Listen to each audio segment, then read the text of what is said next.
Buya, saya ini termasuk orang yang berdosa. Saya melihat orang non-muslim di kantor membuang kuah makanan haram seperti babi di tong sampah kantor, dan ternyata bocor tong sampahnya, Buya, sehingga meluber ke lantai dan sudah terinjak-injak oleh karyawan yang lain.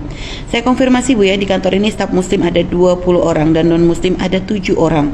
Dari kejadian itu, Buya, saya dan teman-teman saya mengetahui tidak bisa berbuat apa-apa, cuma bisa membersihkan pakai alat pel, nggak dicuci 7 kali dan juga nggak pakai debu, karena sudah menyebar terinjak-injak oleh karyawan yang lain yang mau ke kamar mandi dan berwudu. Pertanyaannya, apakah saya harus memberitahu kepada seluruh teman di kantor kalau kamar mandi dan tempat cuci piring ada najis babi? Terus apakah saya bersalaman dengan teman harus cuci 7 kali?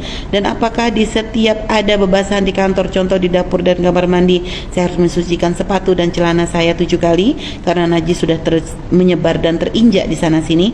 Saya pernah memberitahu 3 atau 4 orang teman saya, dia bilang iya cukup dicuci sekali saja. Saya bingung, Bu, ya, sampai saat ini kalau teman saya ke masjid untuk sholat Jumat, apakah seluruh tempat wudhu masjid juga kena najis? Karena teman saya bilang cukup sekali cuciannya, sedangkan saya, Bu, ya, tidak berani melaksanakan sholat Jumat di masjid dekat kantor karena teman saya tidak mensucikan 7 kali. Mohon maaf, Bu, ya, bila pertanyaannya tidak sopan. Bismillahirrahmanirrahim. Untuk spesial untuk Anda sudah mulai masuk, sebetulnya Anda mula-mula adalah menjadi orang yang berhati-hati. Mungkin saya mulai dengan Bismillahirrahmanirrahim. Alhamdulillah wassalatu wassalamu ala Rasulillah Habibina Sayyidina Muhammad bin Abdullah wa ala alihi wa ashabihi wa mawalah, amma ba'd. Kami lihat Anda adalah orang yang berhati-hati, ingin menjaga dari hal yang merusak sholat Anda. Itu adalah satu nilai positif. Akan tapi jika menjadi sebab Anda mempunyai keraguan dan was-was, maka itu menjadi nilai negatif. Anda tidak terlalu jauh berpikir tentang najis itu kemana-mana. Sebab kalau terus mikir begitu, tidak ada sesuatu pun yang pada akhirnya kecuali juga diduga nempel dengan najis. Misalnya ya, kalau Anda ke mall dan sebagainya, atau lift, Anda mencet lift, mungkin tangan Anda basah, ya kan? Mungkin lift dulu pernah dipencet sama orang itu adalah non-muslim tidak mengerti bagaimana mencuci 7 kali. Berarti Anda mikir, non-muslim tidak pernah mencuci 7 kali, nyentuh lift basah tangannya, saya sekarang nyentuh kena, berarti semua orang kaum muslimin adalah kena itu semuanya. Atau mungkin yang membuat lift itu kan bukan dari negeri Islam, kan orang kafir. Tidak selalu waktu membuatnya adalah kering tangannya, bisa saja basah. Mobil juga begitu, setir mobil itu akhirnya stres kita, bukan begitu. Sehingga diajarkan oleh baginda Nabi tentang wadah. Kita diizinkan menggunakan wadahnya orang kafir. Wadah orang kafir itu apa sih wadah?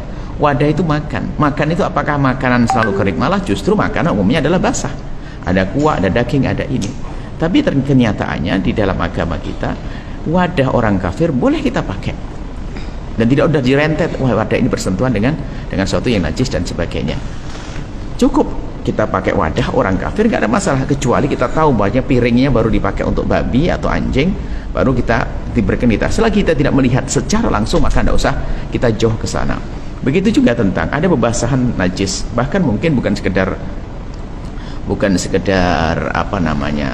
sisa makanan yang mengucur di tong sampah itu, apa mungkin lebih dari itu, kencing babi atau apa, kemudian di jalan-jalan dan sebagainya, lalu keinjak sepatu, kemudian lewat, kering sepatunya, sudah kering, dengan kering tidak akan memindahkan najis. Kemudian ini adalah hal-hal yang tidak boleh dipikirkan, malahan dimaafkan dalam hal-hal yang jauh semacam itu. Jadi para ulama itu makanya perlu belajar, itu penting. Bahkan kalau seandainya ada kucing makan bangkai, kemudian kucing itu menghilang sebentar saja, balik kita mulutnya sudah suci kok. Ayo bayangkan, dalam fikih itu sederhana, ada kucing makan bangkai, bangkai najis di mulutnya kucing. Nah, kemudian kucing menghilang sebentar, kemudian balik lagi, itu sudah dianggap suci. Apakah kucing ngerti bersuci? Tidak. Pada ulama tidak membahas masalah ini. Jadi digampangkan masalah semacam ini adalah, kecuali Anda melihat langsung di kakinya adalah basah, kemudian ditempelkan di baju Anda, itu selagi tidak usah dibikin orang satu kantor was-was. Anda tidak usah, mereka sholatnya adalah sah, selesai. Baik, itu adalah kalau kita berpegang dengan madhab kita Imam Syafi'i radhiyallahu ta'ala anhu. Kalaupun Anda ingin lebih mudah lagi, selain madhab Imam Syafi'i, termasuk madhab Malik dan yang lainnya, yang selain madhab Syafi'i, yang harus dibasuh 7 kali hanya anjing. Selain anjing tidak harus. Babi adalah dibasuh seperti biasa. Ini adalah lebih ringan, artinya Anda berhati-hati, akan tapi tidak boleh bikin orang ragu di dalam melakukan ibadah. Semoga dengan jawab ini Anda semakin yakin. Tidak ada, no problem, Anda tidak usah mikir macam-macam. Jadi tidak usah berkata bahwasanya satu kantor itu basah semua, toiletnya itu kena najis semuanya, tidak usah. Nggak usah dipikir ke sana. Kecuali terang-terangan dilihat di mata Anda, maksudnya itu ada babinya, maka itu wajib dibasuh 7 kali menurut mazhab Syafi'i. Jadi dimudahkan masalah urusan-urusan semacam ini, jangan kita mempersulit sehingga menjadikan orang adalah menjadi ragu-ragu. Yang disepakati adalah babi nggak boleh dimakan. Babi tidak boleh dimakan, haram hukumnya, disebutkan dalam Al-Quran. Quribat al-matu wad-damu wa lahmul khinzir. Tapi kalau urusan masalah najis ternyata masih ada peluang. Najisnya tetap, cuman cara mencucikannya adalah ada perbedaan di antara para ulama. Jadi Anda tidak usah ragu lagi, biarpun cuci sekali sudah beres.